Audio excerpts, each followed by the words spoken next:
নমস্কাৰ, মোৰ নাম কুলদীপ কলিতা। মই এডুকেয়াৰ কোচিং ইনষ্টিটিউট ৰঙিয়াৰ পৰা আমাৰ লগত জড়িত হৈ থকা যিখিনি গাৰ্জেন বা যিখিনি ষ্টুডেণ্ট আছে তেওঁলোকক উদ্দেশ্য কৰি মই দুটামান কথা ক'ব বিচাৰিছোঁ। যদি মোৰ ভুল হয় তো মোক ক্ষমা কৰি দিব। প্ৰথমতে মই গাৰ্জেনখিনিক ক'ব বিচাৰিছোঁ যে আমাৰ পৰীক্ষা অহাৰ আগে বা পৰীক্ষা অহাৰ সময়ত যেতিয়া আমাৰ ষ্টুডেণ্টখিনিৰ যিটো চিৰিয়াছনেছ থাকে, পৰীক্ষা শেষ হৈ যোৱাৰ পিছত সেই চিৰিয়াছনেছটো বহুত তলত নামি আহে। গ্ৰাফডাল যদি আমি কম্পেয়াৰ কৰি চাওঁ, before the starting of the exam the graph will be in peak position, আৰু যদি এক্সাম যোৱাৰ পিছত যদি আমি গ্ৰাফডাল কম্পেয়াৰ কৰি চাওঁ, the graph will be in very down position. মানে এই যিটো ডিফাৰেঞ্চ, এই ডিফাৰেঞ্চৰ কাৰণে কি হয়, ষ্টুডেণ্ট এটাৰ মাইণ্ডছেটছবিলাক চেঞ্জ হৈ যায়। বহুত ডাঙৰ কথা এইটো বস্তু। চ' আজি যোৱা 4 দিন, মোটামুটি 3 দিন বন্ধৰ পিছত আজি আমি ক্লাছবিলাক ষ্টাৰ্ট কৰিলোঁ ৰেগুলাৰ ক্লাছ ৰুটিন মতে। আমি দিনৰ ভাগত দুপৰীয়াৰ সময়খিনিত এনেকুৱাকৈ টাইম দিছিলোঁ যাতে আমাৰ গাৰ্জেনখিনি বা ষ্টুডেণ্টখিনি ৰাতিপুৱা সময়ত পঢ়ি পেলাই দুপৰীয়া সময়ত বা দিনৰ সময়খিনিত তেওঁলোকে ধুনীয়াকৈ সেইখিনি সময়ত পঢ়িব নোৱাৰে, অকণমান মাইণ্ডছেটটো চেঞ্জ হৈ যায় কাৰণে আমি সিহঁতক মাতিছিলোঁ। কিন্তু কথাটো হ'ল কি, আজি আমাৰ নিয়াৰ এবাউট 50% ষ্টুডেণ্ট প্ৰেজেণ্ট আছে আৰু 50% ষ্টুডেণ্ট এবচেণ্ট আছে। সেইটো চাম ডিফাৰেণ্ট ৰিজনছ। এতিয়া ৰিজনবিলাক কিমান ভেলিড হয় বা ইনভেলিড হয় মই নাজানো, সেইখিনি জাজ কৰিব পৰা মোৰ কেপাচিটি নাই, হয়তো আপোনালোকে জানিব।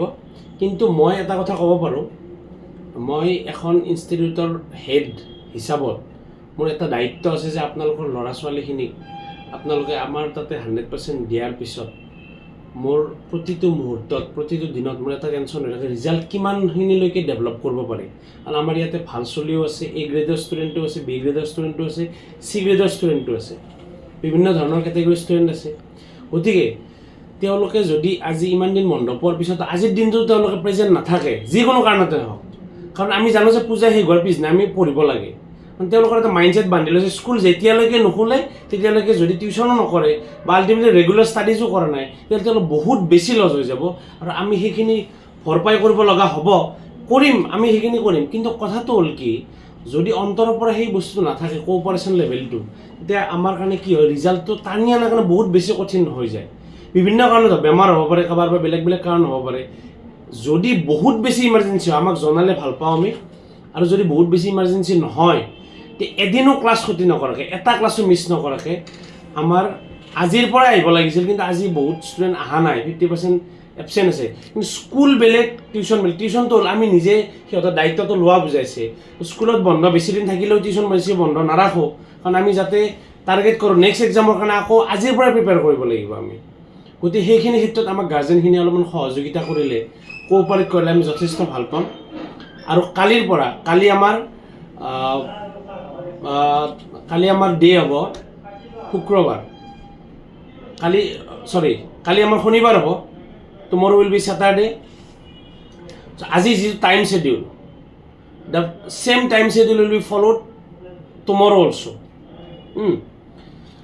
চ' চেণ্টাৰ 1 যিমানখিনি ষ্টুডেণ্ট আছে, মই গোটেইখিনি গাৰ্জেনক মই অনুৰোধ জনাইছোঁ যাতে আপোনালোকৰ বাচ্চাক যোনে যিমান টাইমত আছে সেইমতে ক্লাছটো পঠিয়াব লাগে, এট এনি কণ্ডিশ্যন। আপোনালোক ক'ত আছে, কি আছে, আপোনালোকে অলপ খৰধৰ কৰক, বাচ্ছাৰ কাৰণে লাগক, কষ্ট কৰক, আৰু আমি আমাৰ মতে কৰি যাওঁ। আমাৰ শনিবাৰ বন্ধ আছিল, শুক্ৰবাৰ বন্ধ, চব বন্ধ উঠাই দিছোঁ আমি ষ্টুডেণ্টৰ ভালৰ কাৰণে। আমি এটাই বস্তু বিচাৰিছোঁ, আপোনালোকৰ সহযোগিতা। পৰীক্ষাৰ আগত আমি হাত ভৰি মাৰি লাভ নাই, এতিয়াই যদি আমি ঢিলাই দিওঁ। গতিকে আমি যিমান পাৰোঁ, এইবাৰ আমি অকণমান আৰু অলপ চেঞ্জ কৰিছোঁ। বহীবিলাক আমি ৰিচেণ্টলি অলপমান ধৰাত পৰিছে, বহীবিলাক কিছুমানে নোটছবিলাক পাতত লিখিলে ঘৰত আপডেট নকৰে। সেই বহুত বস্তুবিলাক আমি এনালাইজ কৰি পেলাই আমি আকৌ দুটামান প্ৰচেছ আমি হাতত লৈছোঁ। সেইখিনি বস্তু কৰাৰ কাৰণে আমাক সময় লাগে, আৰু বন্ধৰ দিনকেইটা আমাৰ পাৰফেক্ট সময়।